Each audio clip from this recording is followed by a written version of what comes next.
So ఇంకో doctor గారు ఇప్పుడు మీరు అంటే జీవనశైలి కూడా క్యాన్సర్ కారణమవుతుంది అని చెప్పేసి అంటున్నారు కదా! దాన్ని కొద్దిగా మనం డీకోడ్ చేద్దాము. సో ప్రాసెసింగ్ ఫుడ్ లేదా రెడీమేడ్ ఇలాంటి ఆహారాలు తీసుకోవడం వల్ల క్యాన్సర్ వచ్చే అవకాశం ఉంది. ఎటువంటి ఆహారాలు తీసుకోవడం మంచిది? వేటికి దూరంగా ఉండాలి? సి ఫుడ్ చాలా ప్రాముఖ్యం. మీరు అడిగిన ప్రశ్న చెప్పాలంటే you are what you eat. మనం ఏం తింటాం అది అవుతాం.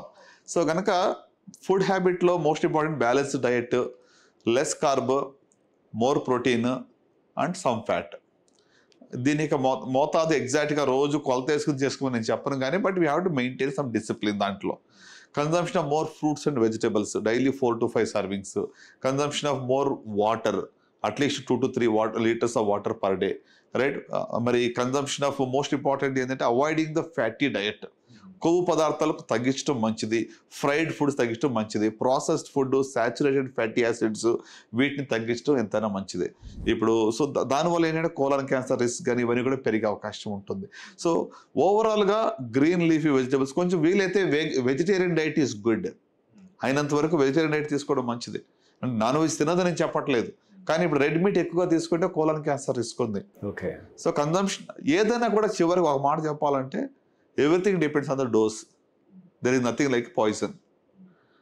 Small dose. See, for example, మీకు mercury in some dose is a poison, right?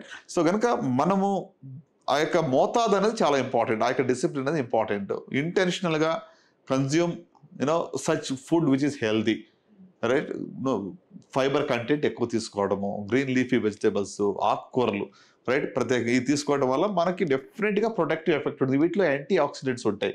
ఈ యాంటీ ఆక్సిడెంట్స్ తీసుకోవడం ద్వారానే 20% క్యాన్సర్ రిస్క్ తగ్గుతూ ఉంది, రైట్. సో అందుకు మనము ఫుడ్లో దయచేసి ఎస్పెషలీ యువతకు నా యొక్క అపీల్ ఏంటంటే ఈ రోజుల్లో నంబర్ ఆఫ్ రెస్టారెంట్స్ మీరు హైదరాబాద్లో చూడండి ఎన్ని పెరిగిపోయినాయి. అంటే రెస్టారెంట్స్ రావడం మంచిది ఇదని కాదు కానీ అన్లిమిటెడ్గా the amount of food, so much of deep fried, అసలు ఒక కన్జంప్షన్ ఆఫ్ ఫుడ్లో ఒక లిమిట్ లేకుండా, డిసిప్లిన్ లేకుండా కన్జ్యూమ్ చేస్తున్నాం. I think that's where my pain point. మనకి ఎంత కావాలో అంత తినాలి కానీ అన్లిమిటెడ్ ఏదో బఫే ఉంది కాబట్టి ఇక ఉన్నాయని తినేయాలనుకుంటే దట్స్ వాట్ ఈస్ హ్యాపెనింగ్ అండి. మీరు చూడండి చాలా రెస్టారెంట్కి వెళ్ళి చూస్తే I think that's where discipline అనేది ఇంపార్టెంట్. ఓకే.